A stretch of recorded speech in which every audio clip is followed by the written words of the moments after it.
নমস্কার বন্ধুরা, আজকের এই ভিডিওটিতে তোমাদের টিসি ভ্যাকেন্সি 2024 সালে তোমাদের কিন্তু নতুন নোটিফিকেশান আউট হয়েছে। শর্ট নোটিফিকেশান, যেটা ইন্ডিয়ান রেলওয়ের তরফ থেকে তোমাদের কিন্তু একটা নতুন নোটিফিকেশান আউট হয়েছে। এই শর্ট নোটিফিকেশানে তোমাদের কিন্তু 2024 সালে আবারও তোমাদের কিন্তু ভ্যাকেন্সি আসতে চলেছে। এবার কোন মাসে তোমাদের এই ভ্যাকেন্সিটা বের হবে এবং তোমাদের অ্যাপ্লাইয়ের লাস্ট ডেট কবে রয়েছে এবং এখানে অ্যাপ্লাই তোমাদের কবে থেকে শুরু হবে এবং এডুকেশনাল কোয়ালিফিকেশন কী রয়েছে, এজ লিমিট কী রয়েছে এবং তোমরা অ্যাপ্লাই প্রসেসটা তোমরা কীভাবে করবে, সিলেকশন প্রসেসটা তোমাদের কীভাবে রয়েছে, কেমন রয়েছে এবং তার সাথে তোমাদের পোস্ট কোন কোন পোস্ট নিয়োগ করা হচ্ছে এবং তার সাথে এক্সাম কোশ্চেন প্যাটার্ন কী রয়েছে এবং এক্সাম সিলেবাস কী রয়েছে এবং তোমাদের এখানে আফটার পোস্টিং স্যালারি কত দেওয়া হবে, প্রত্যেকটি বিষয় নিয়ে আলোচনা করব।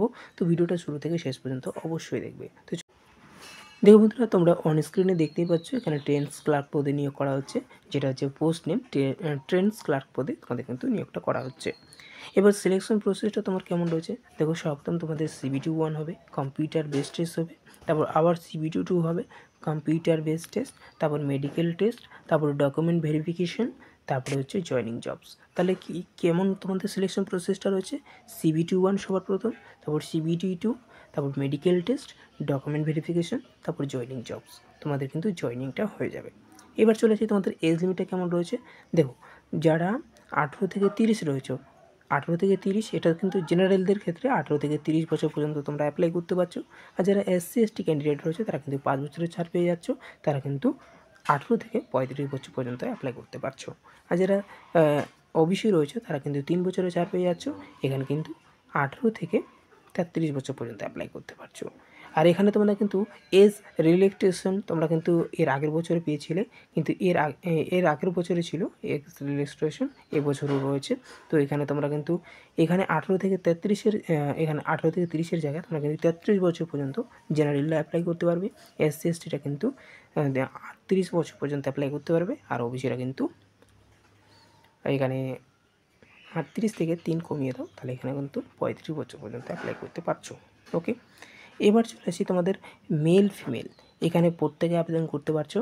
এখানে তোমাদের এডুকেশনাল কোয়ালিফিকেশন রয়েছে, ক্লাস 12 পাস করে থাকলে এখানে তোমরা আবেদন করতে পারছো। তার সাথে তোমাদের কিন্তু ক্লাস 12-এ 50% নম্বর নিয়ে পাস করতে হবে। এবং এখানে তোমাদের স্যালারিটা কত দেওয়া হবে দেখো। এখানে পার মান্থ যে স্যালারিটা দেওয়া হবে সর্বপ্রথম তোমাদের বেসিক পে হিসেবে তোমাদের 19,900 টাকা দেওয়া হবে।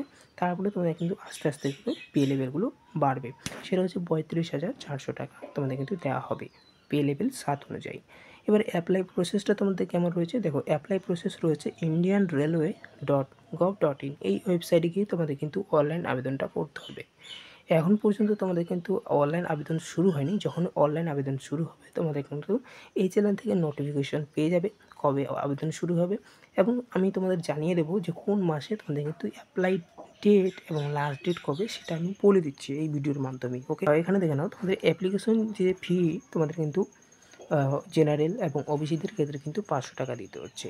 এই 500 টাকা তোমরা কিন্তু CBT এক্সামে যখন বসবে তোমরা কিন্তু 400 টাকা রিফান্ড পেয়ে যাবে। ওকে, SC/STদের ক্ষেত্রে যারা রয়েছে তাদের কিন্তু অ্যাপ্লিকেশন ফি লাগছে, এই 250 টাকা তোমরা কিন্তু ফেরত পেয়ে যাবে CBT এক্সামের সময়। টোটাল তোমাদের ভ্যাকেন্সি দেখে নাও। এখানে টোটাল ভ্যাকেন্সি তোমাদের 3000 রাখছি, 3000। এখানে 3000 তোমাদেরকে বেশিও থাকতে পারে, সেটা হচ্ছে এখান থেকে 10,000-এর কাছাকাছি তোমাদের কিন্তু এই ভ্যাকেন্সিটা থাকবে। ওকে, 10,000 প্লাস তোমাদের কিন্তু ভ্যাকেন্সিটা থাকবে। এবার অ্যাপ্লাই ডেট, এখানে অ্যাপ্লাই কবে থেকে শুরু হবে দেখো। জুন মাসের শেষের দিকে নয়তো জুলাই আগস্ট মাসের মধ্যেই তোমাদের কিন্তু অ্যাপ্লিকেশন প্রসেসটা, এই 3টি মাস ধরে রাখো, এই 3টি মাসের মধ্যেই তোমাদের কিন্তু অনলাইন আবেদন শুরু হয়ে যাবে এবং এখানেই তোমাদের কিন্তু অনলাইন আবেদন শুরু হয়ে যাবে। তো এই মাসগুলো খেয়াল রাখবে, নয়তো এই চ্যানেলটাকে সাবস্ক্রাইব করে রাখবে। এই চ্যানেলটা থেকেই তোমরা জেনে নিতে পারবে কবে থেকে অ্যাপ্লাই ডেট শুরু হবে। তো আমি তোমাদের এখানে আইডিয়া দিয়ে দিলাম, জুন মাসের শেষের দিকে নয়তো জুলাইয়ের প্রথম শুরুতেই তোমাদের কিন্তু অনলাইন আবেদন শুরু হয়ে যাবে এবং আগস্ট মাস পর্যন্ত তোমাদের কিন্তু অনলাইন অ্যাপ্লিকেশনটা চলবে। ওকে, এবার চলে আসি তোমাদের এক্সাম কোশ্চেন প্যাটার্ন কী রয়েছে এবং CBT 1-এর যে এক্সাম কোশ্চেন প্যাটার্ন।